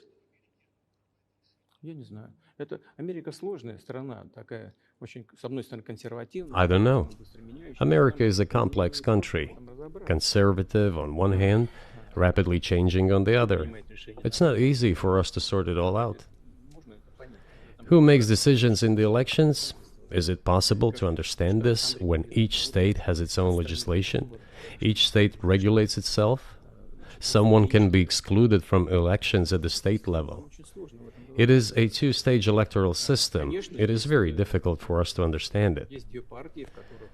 Certainly, there are two parties that are dominant, the Republicans and the Democrats, and within this party system, the centers that make decisions, that prepare decisions.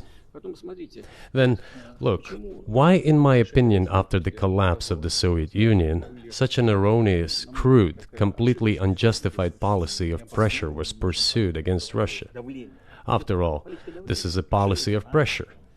NATO expansion, support for the separatists in Caucasus, creation of a missile defense system. These are all elements of pressure. Pressure, pressure, pressure. Then, dragging Ukraine into NATO is all about pressure, pressure, pressure. Why? I think, among other things, because excessive production capacities were created. During the confrontation with the Soviet Union, there were many centers created and specialists on the Soviet Union who could not do anything else. They convinced the political leadership that it is necessary to continue chiseling Russia, to try to break it up, to create on this territory several quasi-state entities, and to subdue them in a divided form, to use their combined potential for the future struggle with China. This is a mistake, including the excessive potential of those who worked for the confrontation with the Soviet Union. It is necessary to get rid of this. There should be new, fresh forces, people who look into the future and understand what is happening in the world. Look at how Indonesia is developing. 600 million people. Where can we get away from that? Nowhere. We just have to assume that Indonesia will enter, it is already in, the club of the world's leading economies, no matter who likes it or dislikes it. Yes, we understand and are aware that in the United States, despite all the economic problems, the situation is still normal, with the economy growing decently. The GDP is growing by 2.5%, if I'm not mistaken.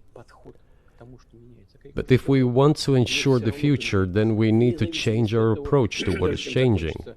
As I already said, the world would nevertheless change, regardless of how the developments in Ukraine end. The world is changing.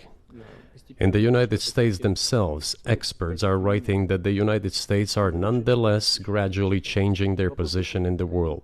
It is your experts who write that. I just read them. The only question is how this would happen, painfully and quickly, or gently and gradually. And this is written by people who are not anti-American. They simply follow global development trends. That's it. And in order to assess them and change policies, we need people who think, look forward, can analyze and recommend certain decisions at the level of political leaders. I just have to ask, you've said clearly that NATO expansion eastward is a violation of the promise you all were made in 1990. It's a threat to your country.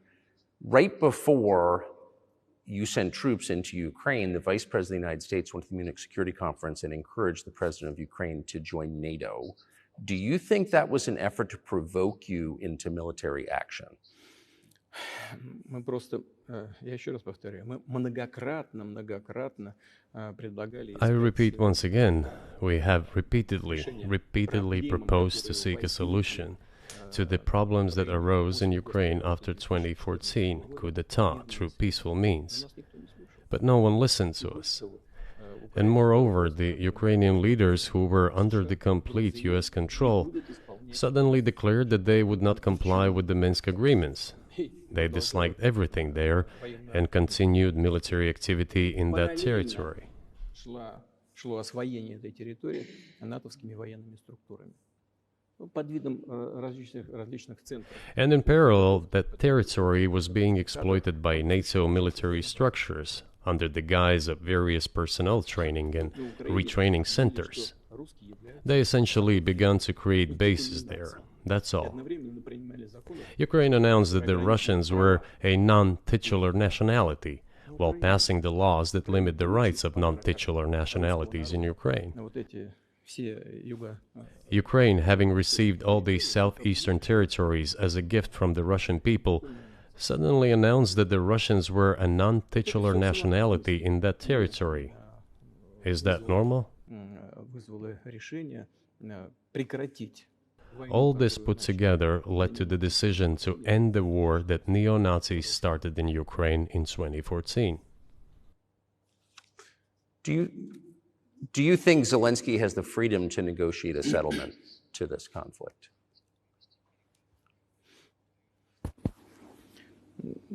I don't know the details. Of course, it's difficult for me to judge. But I believe he has, in any case, he used to have. His father fought against the fascists, Nazis, during World War II. I once talked to him about this. I said, Volodya, what are you doing? Why are you supporting neo-Nazis in Ukraine today, while your father fought against fascism? He was a front-line soldier. I will not tell you what he answered. This is a separate topic, and I think it's incorrect for me to do so. But as to the freedom of choice, why not? He came to power on the expectations of Ukrainian people that he would lead Ukraine to peace. He talked about this. It was thanks to this that he won the elections overwhelmingly. But then, when he came to power, in my opinion, he realized two things. Firstly, it is better not to clash with neo-Nazis and nationalists, because they are aggressive and very active. You can expect anything from them. And secondly, the US-led West supports them and will always support those who antagonize with Russia. It is beneficial and safe. So he took the relevant position despite promising his people to end the war in Ukraine. He deceived his voters. But do you think at this point, as of February 2024, he has the latitude, the freedom to speak with you or your government directly about putting an end to this, which clearly isn't helping his country or the world? Can he do that, do you think? Ну, а почему нет? Он же Why not? He considers himself head of state. He won the elections.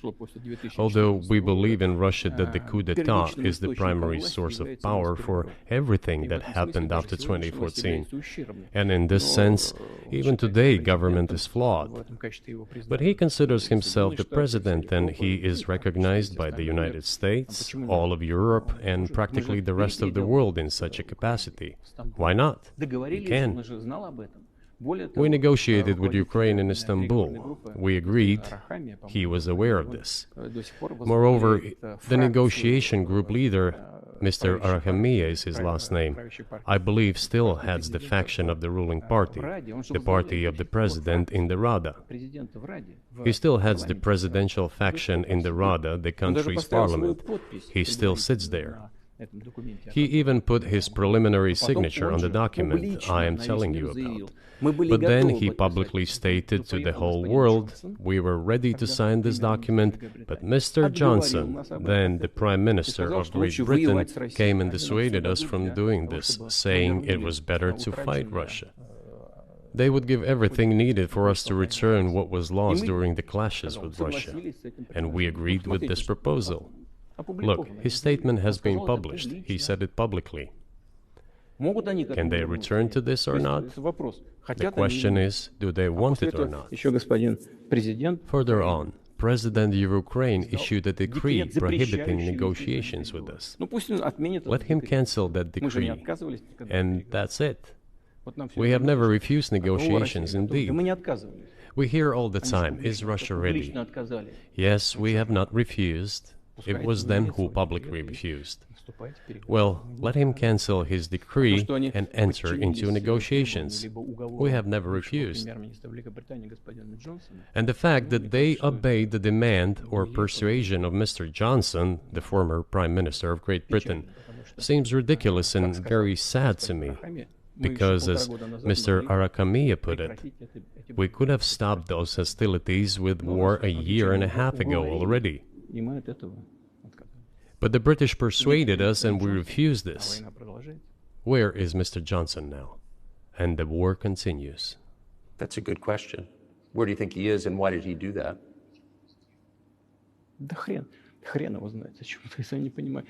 Hell knows. I don't understand it myself. There was a general starting point.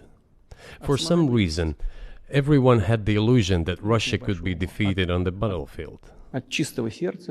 Because of arrogance, because of a pure heart, but not because of a great mind. You've described the connection between Russia and Ukraine. You've described Russia itself a couple of times as Orthodox. That's central to your understanding of Russia. You've said you're Orthodox. What does that mean for you? You're a Christian leader by your own description. So what effect does that have on you?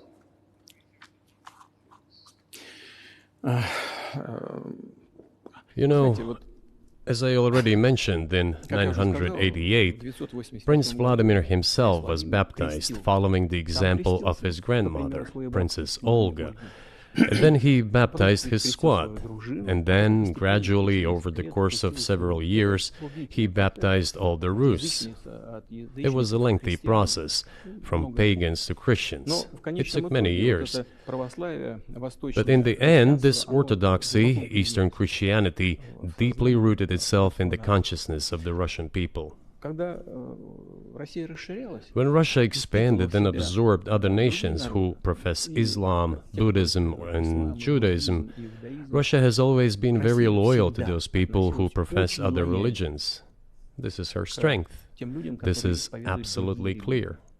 And the fact is that the main postulates, main values are very similar, not to say the same, in all world religions I've just mentioned, and which are the traditional religions of the Russian Federation, Russia. By the way, Russian authorities were always very careful about the culture and religion of those people who came into the Russian Empire. This, in my opinion, forms the basis of both security and stability of the Russian statehood. All the peoples inhabiting Russia basically consider it their motherhood.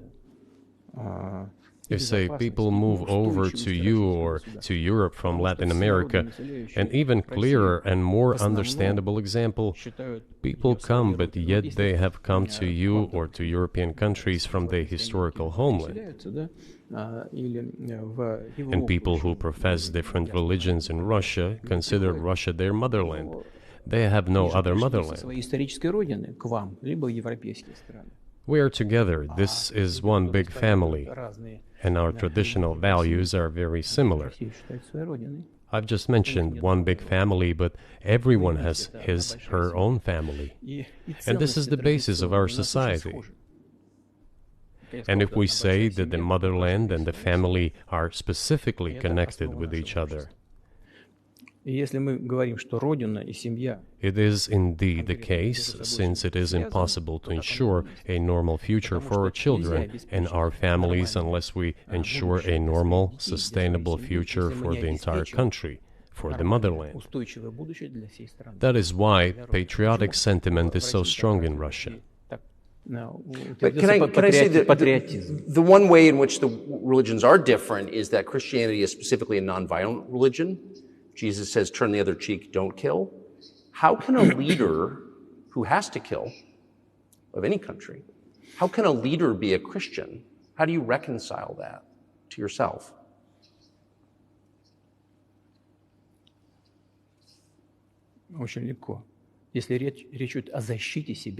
It is very easy when it comes to protecting oneself and one's family, one's homeland. We won't attack anyone. When did the developments in Ukraine start?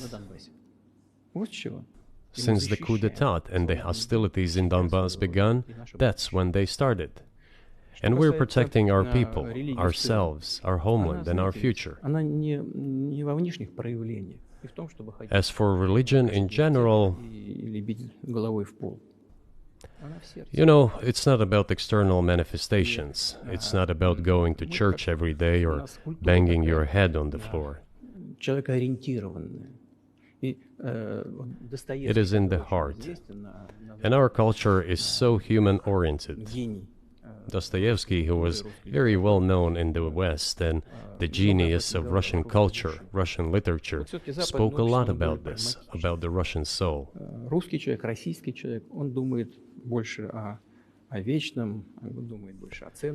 After all, Western society is more pragmatic. Russian people think more about the eternal, about moral values. I don't know, maybe you won't agree with me, but Western culture is more pragmatic after all.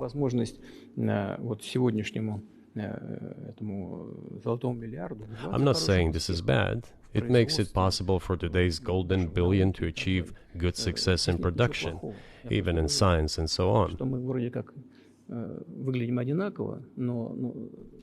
There's nothing wrong with that. I'm just saying that we kind of look the same, but our minds so are do you built a see little the different. supernatural at work as you look out across what's happening in the world now? Do you see God at work? Do you ever think to yourself, these are forces that are not human? No, to be honest, I don't think so. My opinion is that the development of the world community is in accordance with the inherent laws, and those laws are what they are. It's always been this way in the history of mankind. Some nations and countries rose, became stronger and more numerous, and then left the international stage, losing the status they had accustomed to.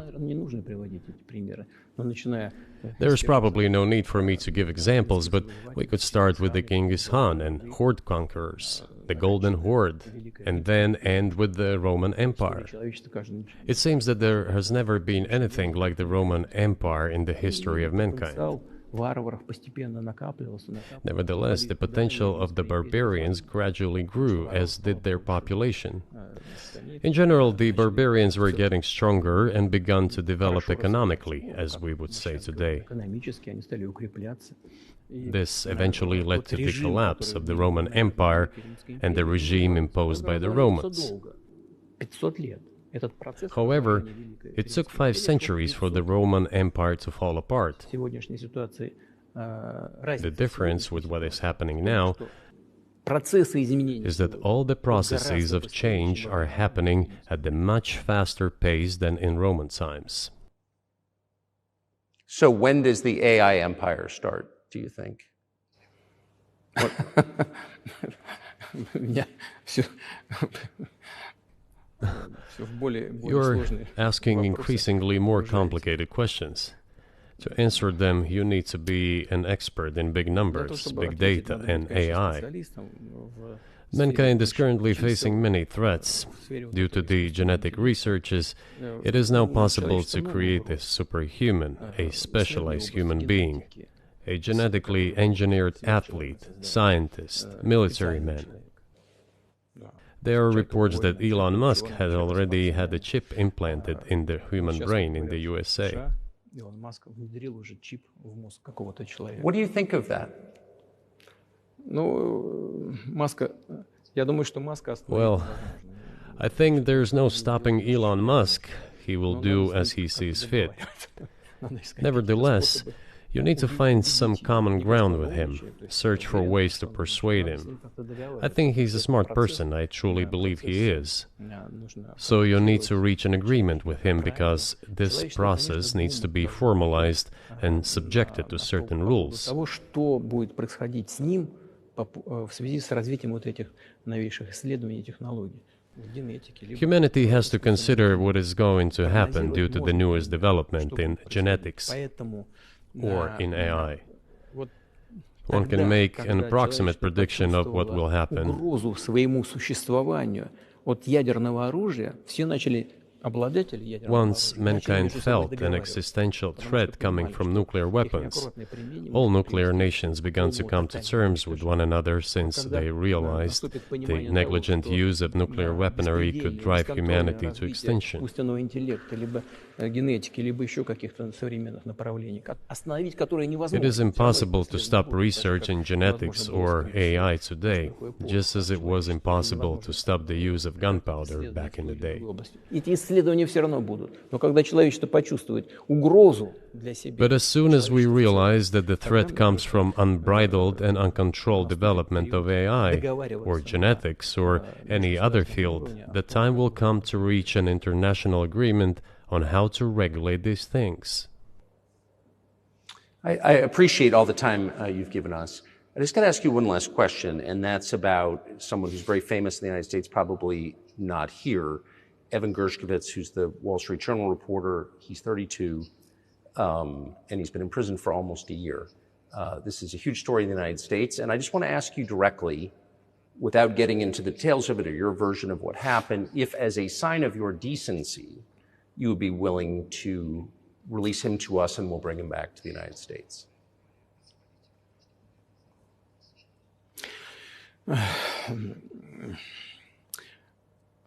мы столько сделали жестов доброй воли, что, мне кажется, мы исчерпали все лимиты. We have done so many gestures of goodwill out of decency that I think we have run out of them. Ни разу не ответил. Но We have never seen anyone reciprocate to us in a similar manner. что мы However, in theory, we can say that we do not rule out that we can do that не исключаем того, что мы можем это if our сделать partners при take reciprocal steps. встречном движении со стороны наших. When I talk about the partners, I first of all refer to special services. Представителей специальных служб. Special services are in contact with one another. They are talking about the matter in question.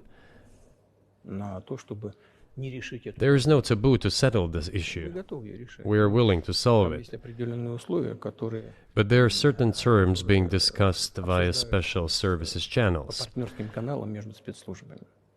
I believe an agreement can be reached.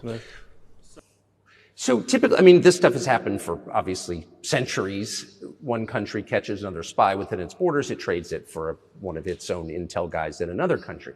I think what makes, and it's not my business, but what makes this different is the guy's obviously not a spy, he's a kid. And maybe he was breaking your law in some way, but he's not a super spy, and everybody knows that. And he's being held hostage in exchange, which is true. With respect, it's true, and everyone knows it's true. So maybe he's in a different category maybe it's not fair to ask for somebody else in exchange for letting him out. Maybe it degrades Russia to do that. Вы знаете, можно как угодно говорить, что такое шпион, что не шпион. You know, you can give different interpretations to what constitutes a spy, but there are certain things provided by law. If a person gets secret information and does that in conspiratorial manner, then this is qualified as espionage.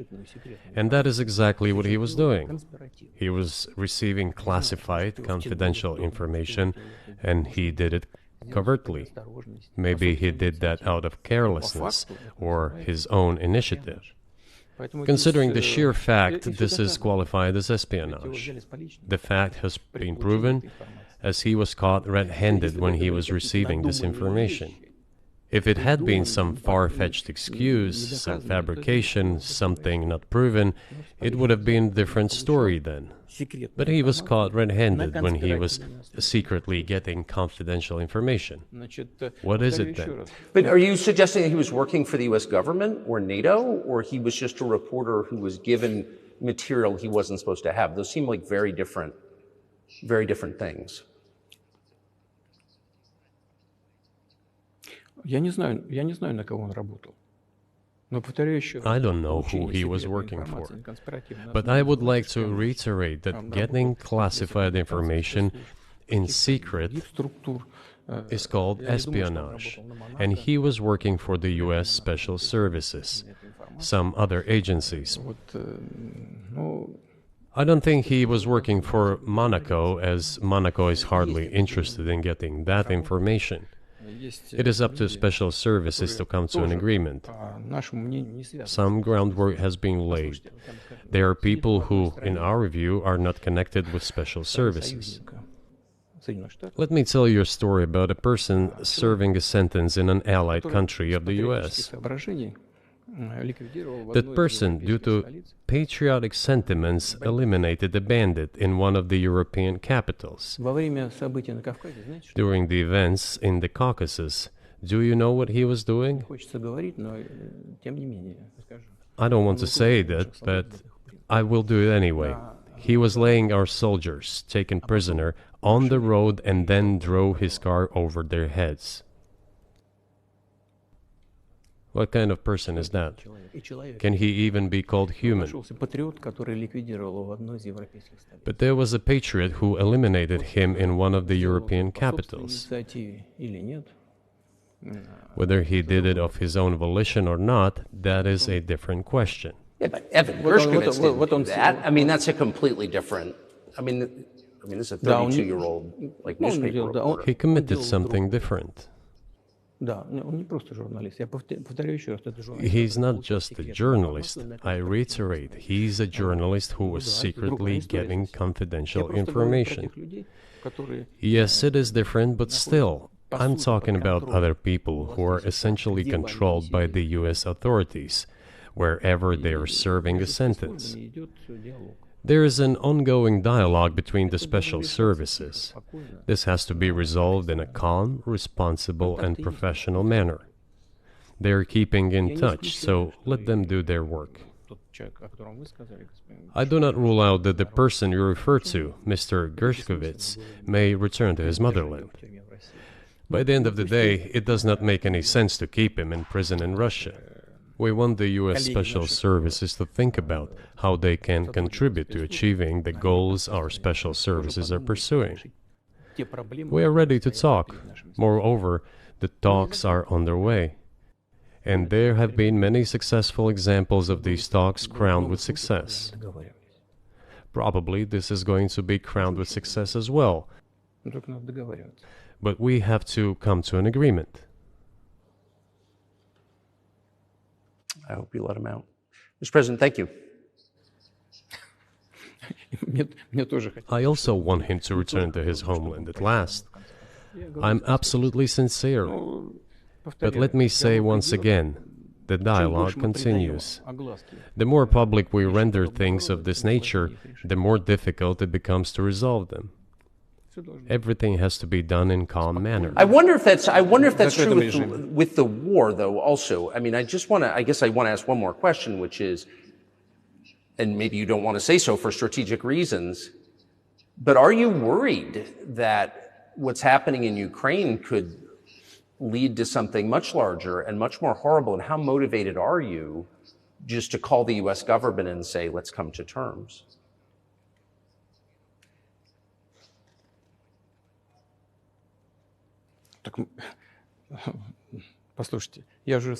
I already said that we did not refuse to talk.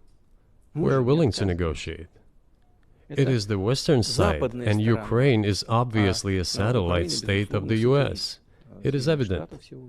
I do not want you to take it as if I'm looking for a strong word or an insult, but we both understand what is happening.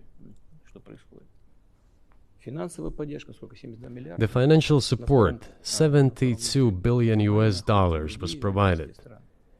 Germany ranks second, then other European countries come. Dozens of billions of US dollars are going to Ukraine. There's a huge influx of weapons. In this case, you should tell the current Ukrainian leadership to stop and come to negotiating table, rescind this absurd decree. We did not refuse. Sure, but you already said it. I didn't think you meant it as an insult because you already said correctly, it's been reported that Ukraine was prevented from negotiating a peace settlement by the former British Prime Minister acting on behalf of the Biden administration. So of course they're a satellite. Big countries control small countries. That's not new. And that's why I asked about dealing directly with the Biden administration, which is making these decisions, not President Zelensky of Ukraine. Если администрация Зеленского на Украине отказалась от переговоров, well, if the Zelensky administration in Ukraine refused to negotiate, I assume they did it under the instruction from Washington. If Washington believes it to be the wrong decision, let it abandon it. Let it find a delicate excuse so that no one is insulted. Let it come up with a way out. It was not us who made this decision, it was them. So let them go back on it. That is it. However, they made the wrong decision, and now we have to look for a way out of the situation to correct their mistakes. They did it, so let them correct it themselves. We support this. So I just want to make sure I'm not misunderstanding what you're saying. I don't think that I am. I think you're saying you want a negotiated settlement to what's happening in Ukraine.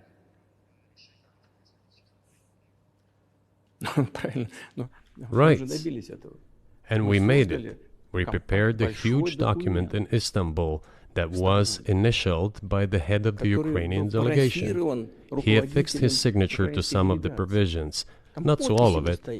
He put his signature and then he himself said, we were ready to sign it and the war would have been over long ago, 18 months ago. However, Prime Minister Johnson came, talked us out of it, and we missed that chance. Well, you missed it, you made a mistake, let them get back to that, that is all. Why do we have to bother ourselves and correct somebody else's mistakes? I know one can say it is our mistake. It was us who intensified the situation and decided to put an end to the war that started in 2014 in Donbass, as I have already said, by means of weapons. Let me get back to furthering history. I already told you this. We were just discussing it.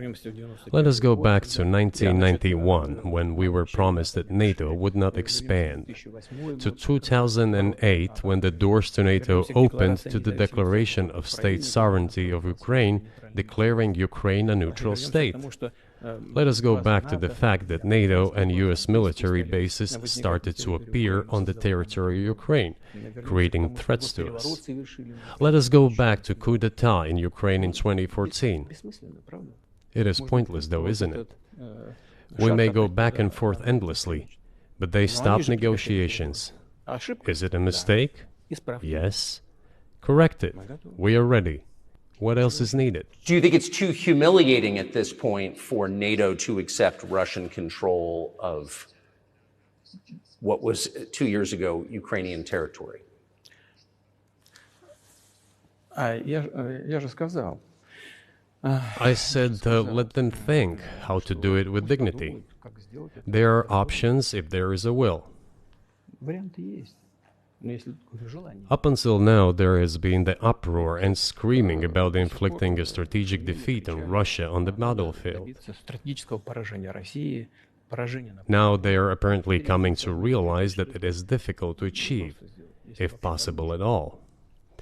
In my opinion, it is impossible by definition. It is never going to happen. It seems to me that now those who are in power in the West have come to realize this as well. это осознание пришло. Подумайте теперь. If so, if the realization has set in, they have to think what to do next. We are ready for this dialogue. Would you be willing to say, congratulations, NATO, you won, and just keep the situation where it is now? Ну, вы знаете, это предмет переговоров.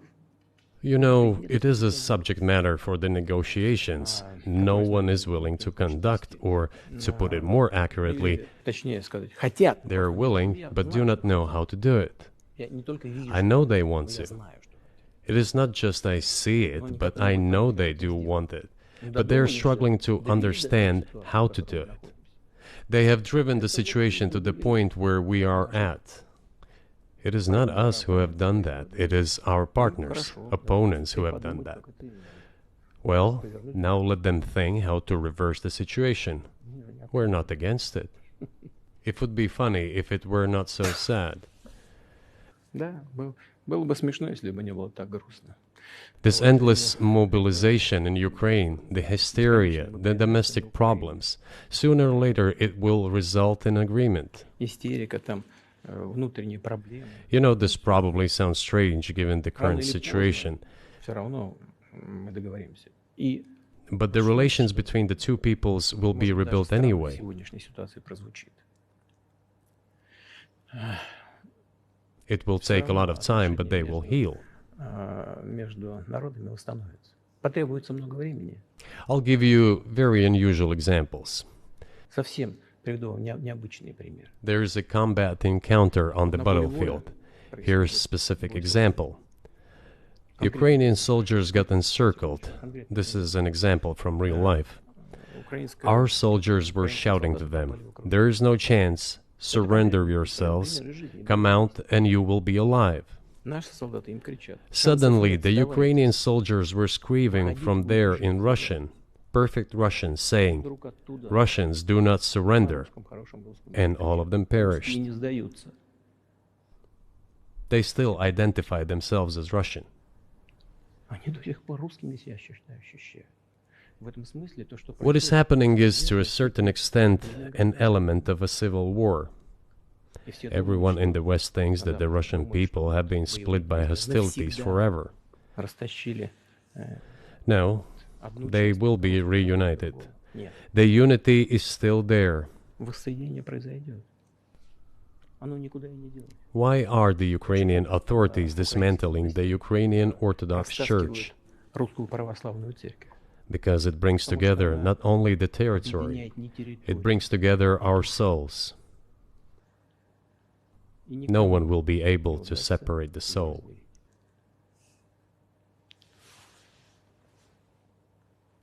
Shall we end here, or is there anything else?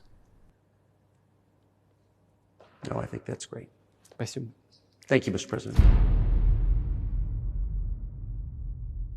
Free speech is bigger than any one person or any one organization. Societies are defined by what they will not permit. What we're watching is the total inversion of virtue.